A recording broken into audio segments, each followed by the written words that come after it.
Estamos viendo un timelapse en modo vídeo realizado a partir de una serie de fotografías tomadas por el robot Rover Opportunity de la NASA entre enero de 2004 y abril de 2005, en el cual realiza un recorrido de unos 42 kilómetros aproximadamente desde su punto de salida, el cráter Endurance, hasta su punto de llegada, concretamente el cráter Endeavour.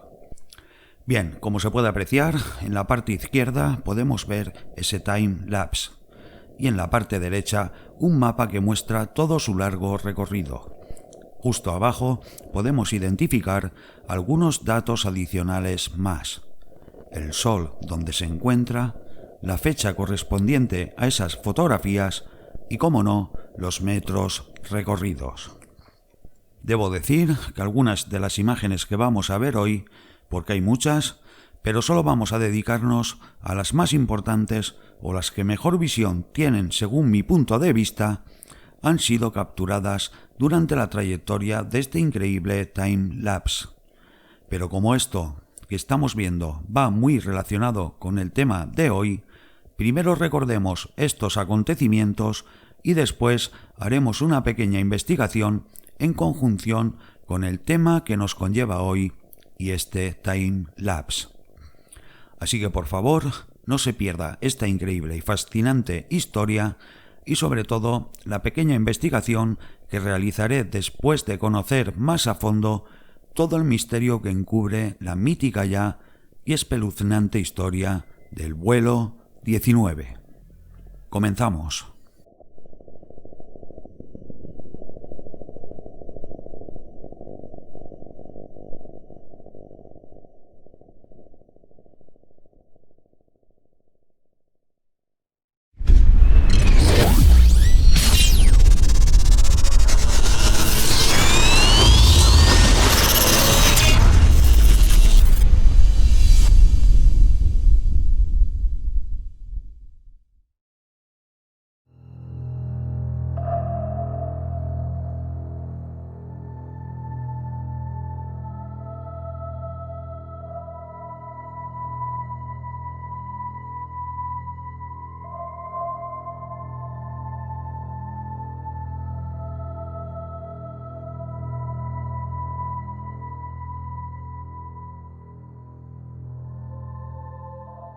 Antes de entrar en materia, permítame que le haga una simple pregunta.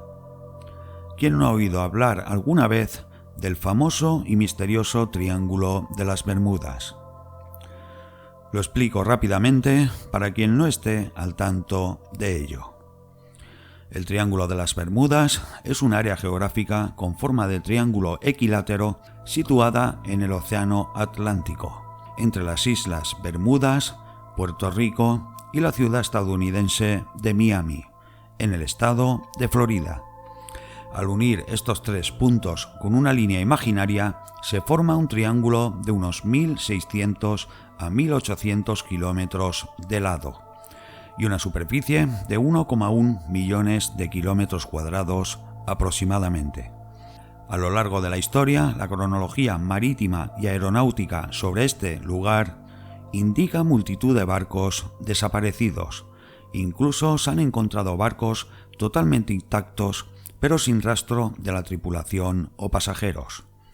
También se han reportado muchos incidentes de aviones, ya sean aviones particulares o incluso aviones de combate del ejército, de los cuales tampoco ha sido hallado ningún rastro de ellos, al menos en algunos casos, como por ejemplo el caso que nos trae hoy aquí. La primera mención documentada acerca del Triángulo de las Bermudas se hizo en 1950. Edward Van Wyncke Jones, periodista de Associated Press, escribió respecto a algunos barcos perdidos en la zona de las Bahamas. Jones dijo que las desapariciones de barcos, aviones y pequeños botes eran misteriosas, y le dio a esta zona el apodo de Triángulo del Diablo. 2 años después, en 1952, George X. Sen afirmó en un artículo de la revista Fate que en esa zona sucedían extrañas desapariciones marinas. En 1964, el escritor sensacionalista Vincent Gaddis acuñó el término Triángulo de las Bermudas en un artículo de la revista Pulp estadounidense.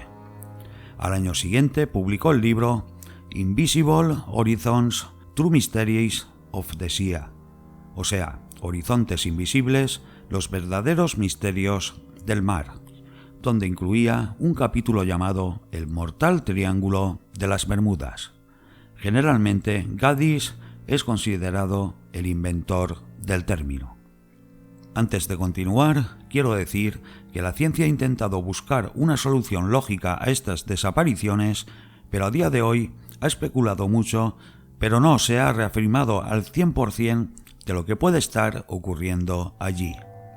Entre otros, han especulado sobre fenómenos meteorológicos adversos, grandes bolsas de gas de metano en las profundidades que podrían atrapar y tragarse a esos barcos, y hasta algún tipo de efecto magnético desconocido, el cual sería el causante de los desbarajustes de brújulas y demás instrumentos, ya sean de barcos o de los mismos aviones que circulan por sus aguas.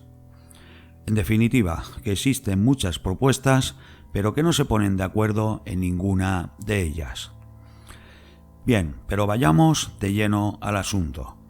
Ya verán cómo a más de uno le va a sorprender. Y fíjense, les va a sorprender hasta el punto de no creerlo.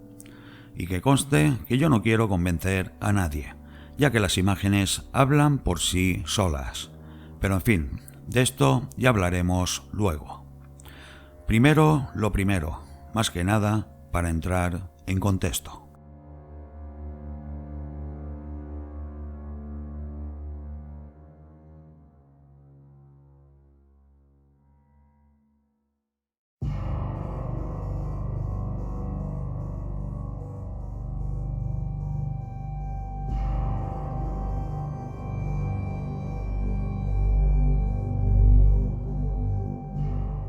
Uno de los incidentes más conocidos y probablemente el más famoso sobre el Triángulo de las Bermudas es acerca de la pérdida de un escuadrón de 5 bombarderos TBM Avenger de la Marina de los Estados Unidos durante un vuelo de entrenamiento que salió de Fort Lauderdale, Florida, el 5 de diciembre de 1945. Sin embargo, no solo no pudieron ser encontrados, sino que un avión de búsqueda y rescate de la Marina que mandaron también se perdió. Adicionalmente, la intriga se incrementó al conocer que el informe del accidente de la Marina lo atribuyó ni más ni menos que a causas o razones desconocidas. ¿Ve usted lo que decía yo antes? Que no se ponen de acuerdo. Esta es la terrible historia del vuelo 19.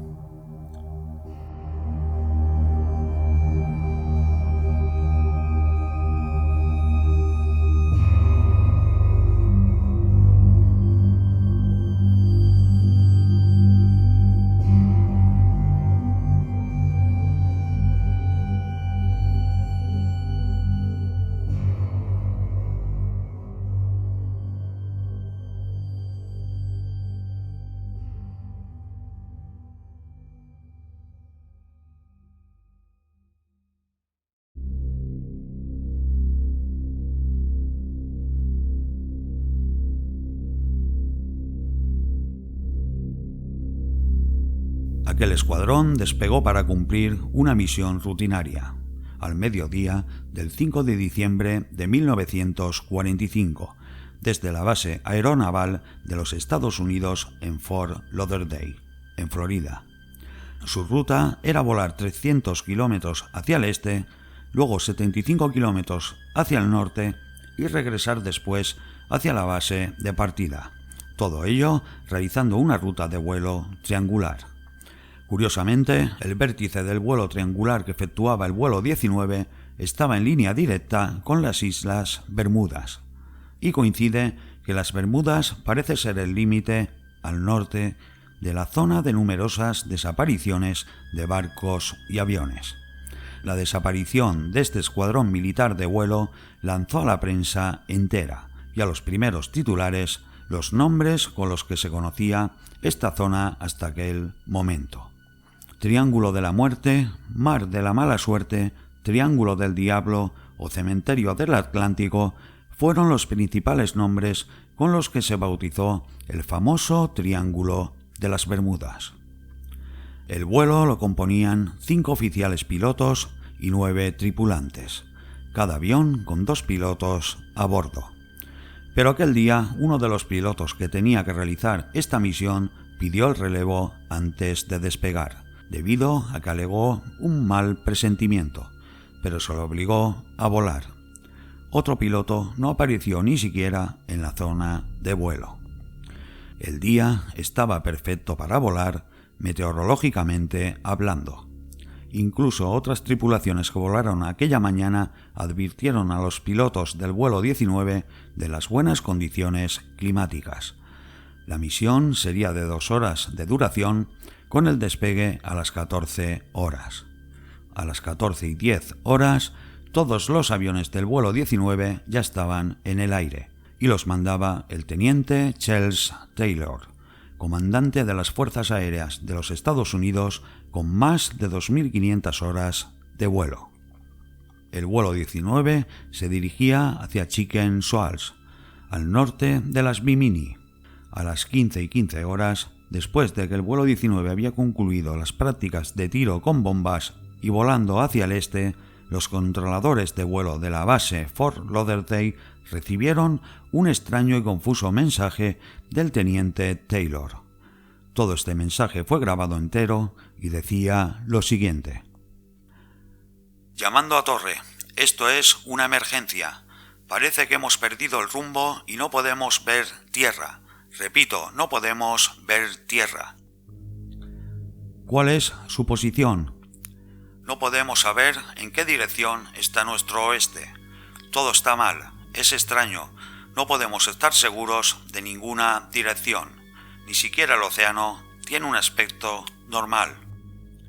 Más tarde, a las 15:30, el instructor de vuelo jefe de Fort Lauderdale estaba atento a los mensajes de radio entre la torre de control y el vuelo 19 y escuchó como algún controlador hablaba con Powers, uno de los pilotos del vuelo 19, sobre su brújula y las indicaciones que ésta daba mientras éste respondía: No sabemos dónde estamos. Debemos de habernos perdido cuando hicimos aquel último viraje. A su vez, el teniente Taylor hablaba por radio con uno de sus pilotos, que lo acompañaban en aquel escuadrón, y le dijo: Mis 2 compases han dejado de funcionar. Estoy tratando de hallar Fort Lauderdale. Estoy seguro que nos hallamos sobre los Cayos, pero no sé a qué altura. Desde la base de Florida, el instructor de vuelo jefe le recomendó al teniente Taylor por radio que volase hacia el norte, pero con el sol siempre sobre la repisa de su escotilla, hasta llegar a Fort Lauderdale. Taylor comunicó por radio: Acabamos de sobrevolar una pequeña isla y ya no se ve más tierra a la vista. Era evidente que el vuelo 19 no se hallaba sobrevolando los Cayos de Florida y que habían perdido el rumbo por completo.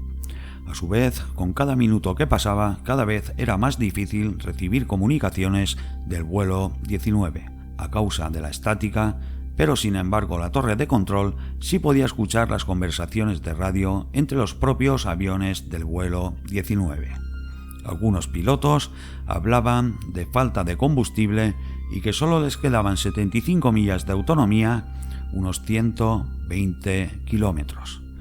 También se alertaban entre ellos de vientos de 120 kilómetros por hora y de que todas las brújulas, compases e instrumentos se estaban volviendo locos por completo. A cada piloto le daba orientaciones y rumbos distintos. En Fort Lauderdale enseguida se corrió la voz de la emergencia y surgieron incluso hipótesis de que podría ser un ataque enemigo, aunque la Segunda Guerra Mundial hubiese terminado hace meses. Y así, tras las noticias que llegaban, se preparó de inmediato un avión bimotor anfibio naval de rescate, tipo Martin Mariner, en la base aeronaval que había en el río Banana. A las 16 horas, la torre de control escucha por la radio de la boca del teniente Taylor que le pasa el mando del escuadrón vuelo 19 al veterano capitán Stiver. Este consigue enviar un mensaje bastante inteligible. No estamos seguros de dónde nos hallamos. Creemos estar a unas 225 millas al noroeste de Fort Lauderdale y creemos que hemos pasado sobre Florida, llegando al Golfo de México. Stiver tomó la decisión de virar 180 grados con la esperanza de volar de vuelta hacia la base, pero después de ese viraje las comunicaciones de radio aún se volvieron más débiles, lo cual significaba que seguían volando más hacia el este, alejándose de la base. Una mala decisión. Los informes oficiales que recogen las últimas transmisiones señalan que la última comunicación del vuelo 19 dice lo siguiente: parece que estamos... y ahí se corta. Pero más operadores de radio que escuchaban la frecuencia declararon haber escuchado lo siguiente: parece que estamos entrando en agua blanca. Estamos completamente perdidos. Uno de los pilotos del avión de rescate Martin Mariner, el teniente Cosme, comunicó a la torre de control minutos después del despegue que donde pensaban que podían hallarse perdidos los aviones del vuelo 19 había vientos muy fuertes a solamente 1800 metros de altitud. Sería la última comunicación por radio del avión de rescate.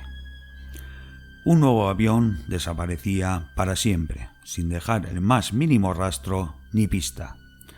Ya eran 6 los aviones perdidos por las Fuerzas Aéreas de los Estados Unidos aquella enigmática tarde. El avión de rescate transportaba 13 tripulantes y jamás volvió a recibirse ninguna comunicación del vuelo 19 ni del Martin Mariner.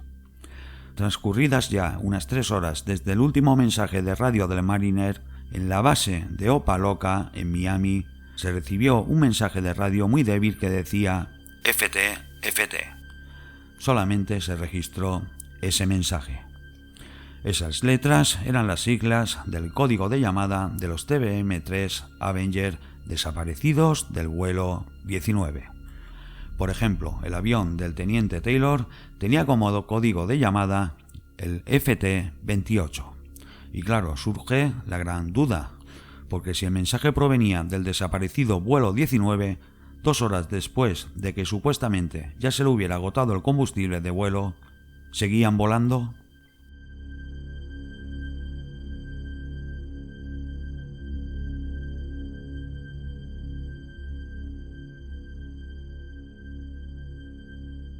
La noche cayó y la búsqueda se tuvo que suspender. Solamente algún buque de la Guardia Costera seguía navegando y buscando supervivientes y restos de los aviones. A la mañana siguiente comenzó uno de los dispositivos de búsqueda más grandes de la historia naval de los Estados Unidos. Con 240 aviones, 67 de ellos pertenecientes al portaaviones Solomons, 4 destructores, varios submarinos, 18 barcos de la Guardia Costera de los Estados Unidos, lanchas de búsqueda y rescate, cientos de aviones civiles, yates privados, botes de civiles, decenas de Avenger de la base aeronaval de Banana y más aparatos y buques que la Real Fuerza Aérea Británica y la Real Marina Británica, con base en Bahamas, pusieron a disposición del gobierno de los Estados Unidos de América en esta operación.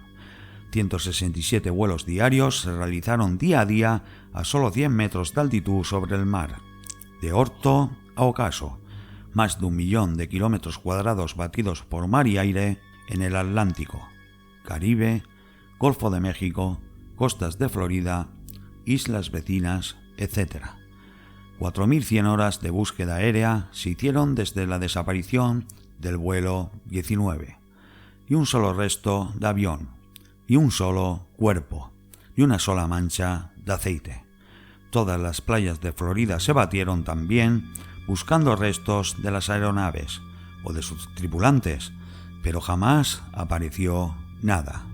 Se habían esfumado, se habían desvanecido para siempre en el misterio más absoluto.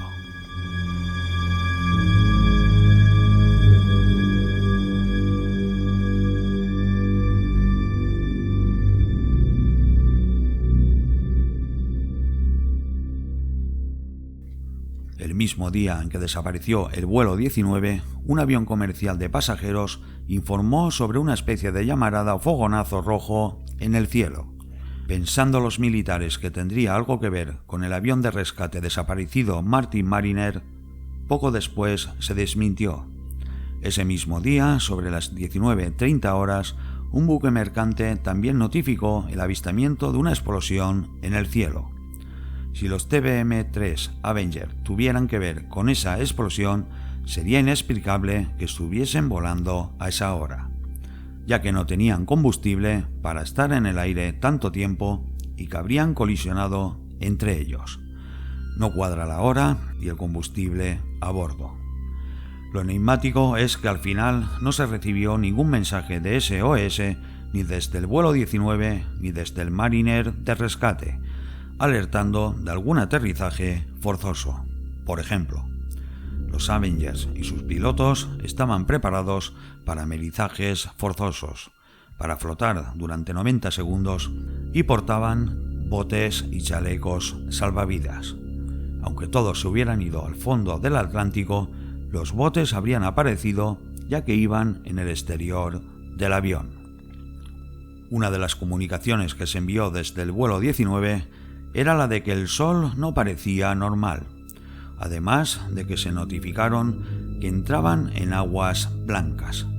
Podría ser una niebla característica de la zona, pero el sol y la niebla no te vuelven locos los compases, giroscopios y las brújulas. La Junta Militar Naval, que investigó esta desaparición, intentó culpar a un oficial de mantenimiento del mal funcionamiento de los instrumentos de orientación de los Avengers, pero se demostró con documentación que no tenían fallo alguno. La Junta admitió, además, que no podían ni siquiera suponer lo que le podría haber sucedido al vuelo 19. Incluso algún miembro de esa comisión de investigación afirmó a la prensa que parecía que se hubieran desvanecido y hubieran volado a Marte. Aquí entraba la hipótesis ovni a partir de esta declaración y cobraba vida sobre las historias ocurridas en el Triángulo de las Bermudas. La madre de uno de los pilotos desaparecidos del vuelo 19, que asistió al proceso de investigación y a las juntas, declaró que tenía la sensación de que su hijo desaparecido estaba vivo en algún lugar del espacio. A ella se le sumó el doctor y científico Manson Valentine, que declaró lo siguiente al periódico News de Miami. Todavía se encuentran allí, pero están en una dimensión diferente, dentro de un fenómeno magnético que podría haber sido provocado por un ovni.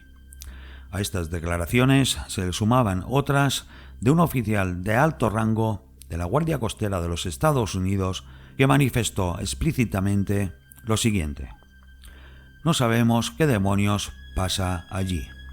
Y para terminar, recordando declaraciones de miembros de la Junta de Investigación, uno de sus máximos responsables declaró: esta pérdida, ocurrida en tiempo de paz, parece ser un misterio completo, el más extraño jamás investigado en los anales de la aviación naval.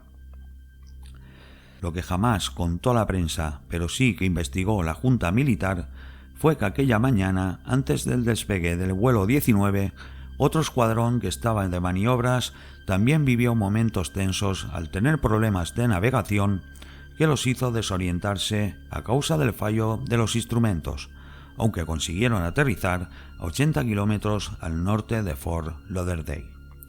Bien, este es el relato de los hechos y ahora es cuando entra mi pequeña investigación. Ya es hora de intentar esclarecer un poco los hechos. Ya que la ciencia no ha podido dar explicación a esta misteriosa desaparición, nosotros, en el afán de buscar otras alternativas a la oficial, nos vamos a tirar por la teoría de la abducción, ya que después de tantos y tantos testimonios de diferentes testigos y en casi todos los lugares del mundo, esta es a día de hoy una opción válida como cualquier otra. No sé si será la cierta, pero qué demonios, lo vamos a intentar.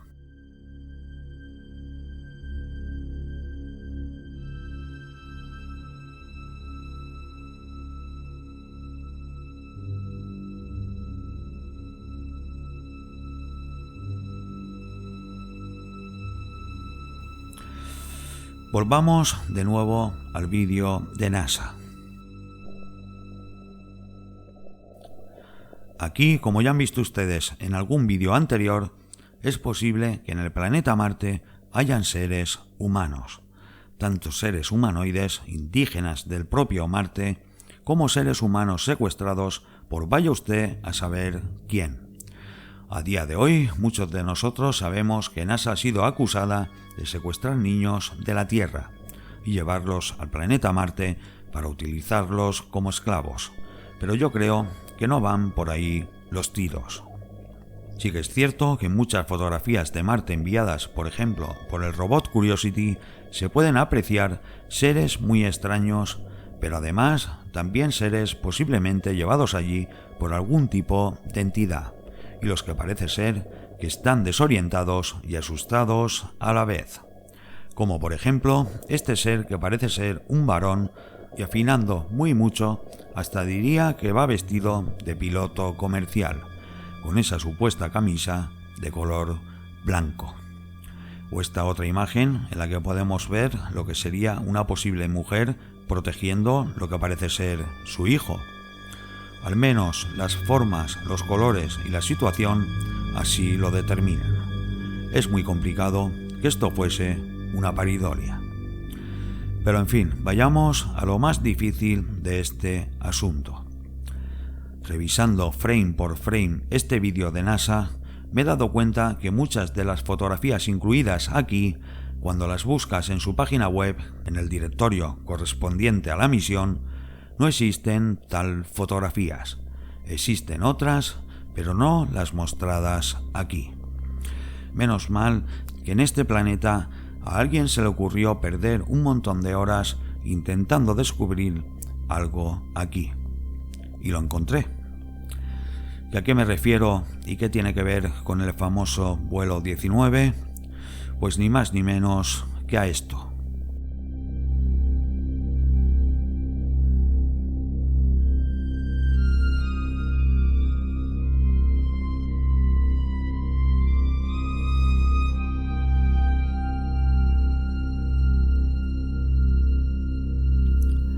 Fíjese en esta imagen. Para la gente que vive en España, esto podría tratarse del toro de Osborne, ¿verdad? Pero tranquilo, no se preocupe, que no les he traído aquí para esto. Esto solo es una anécdota. Les he traído aquí por otra cosa mucho más espeluznante. Si abrimos el plano, es donde podemos ver en todo su esplendor una de las maravillas que esconde este timelapse de NASA. Aquí lo tiene, ni más ni menos. Ahora dígame usted qué ve en esta imagen.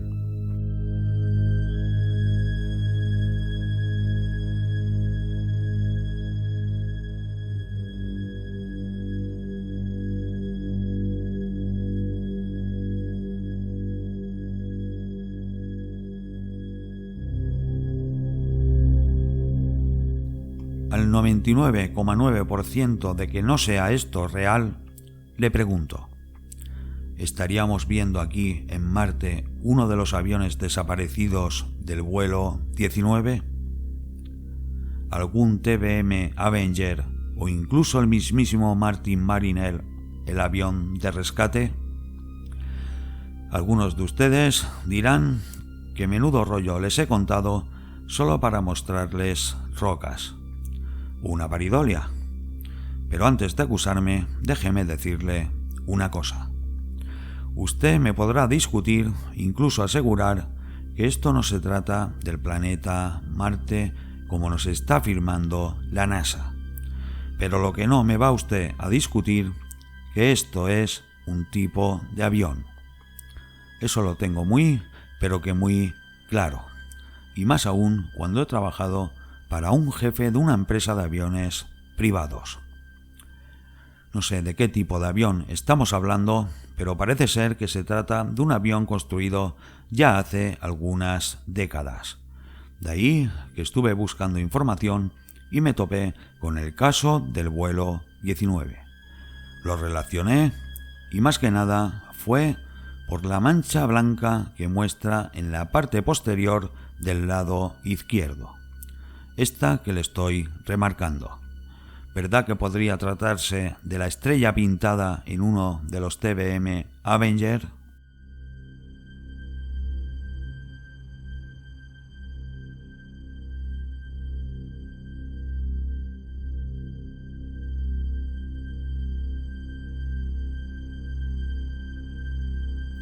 Pues ya lo hemos visto. Ahora a seguir investigando.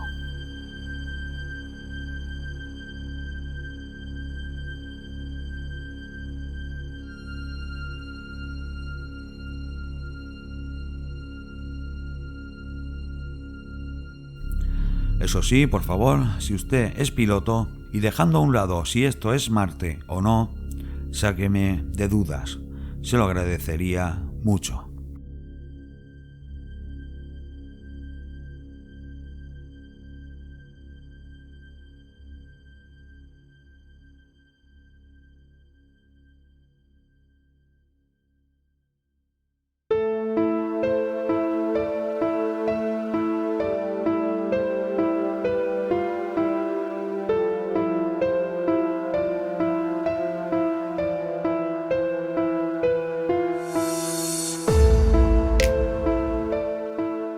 Bien, antes de terminar, he querido dejar una última información sobre el vuelo 19 para el final, solo y exclusivamente por un detalle que me llamó muchísimo la atención y es el siguiente. 29 años después de la desaparición del vuelo 19, en 1974, un periodista, escritor y experto en conferencias llamado Andy Ford, que había investigado el caso desde el mismo año de la desaparición en 1945, realizó en televisión unas declaraciones asombrosas. Afirmó que tenía pruebas de que el teniente Taylor había dicho por radio lo siguiente: «No vengan a buscarme, parece que son del espacio exterior». Ford admitió que las pruebas se las dio un radioaficionado que captó la transmisión aquella tarde. Al principio, ante la falta de formación profesional del radioaficionado, no le dio mucha credibilidad, pero durante sus investigaciones pudo analizar uno de los informes oficiales que contenían las conversaciones del vuelo 19 y la torre de control. Por sorpresa, encontró en uno de los informes oficiales la frase que el teniente Taylor envió por radio a los controladores antes de desaparecer para siempre. Y es la siguiente: «No vengan a por mí». Frase que coincidía con el contexto de las transmisiones que el radioaficionado le había suministrado. La desaparición del vuelo 19 y del Martin Mariner era la primera desaparición de aviones que sucedía en el Triángulo de las Bermudas. La primera de muchas que daría paso a multitud de futuros casos de aviones comerciales y militares desaparecidos. Hoy en día tenemos métodos de búsqueda y rastreo muy avanzados que habrían encontrado restos del vuelo 19, si supuestamente se hubieran estrellado contra el mar, sea cual fuese la causa. Pero jamás aparecieron y se fueron, al lugar que sea, para siempre. Espero que les haya gustado el relato, mi pequeña investigación y sobre todo las fantásticas imágenes extraídas de este fenomenal vídeo de NASA, que seguramente si no hubiese sido por el vídeo ni siquiera hubiese existido este pequeño reportaje. De nuevo, gracias NASA por la información. Amigos, yo por mi parte lo dejo aquí y como digo siempre, saque usted sus propias conclusiones y nos vemos en el siguiente vídeo. Aquí, en OrigenX. Hasta pronto.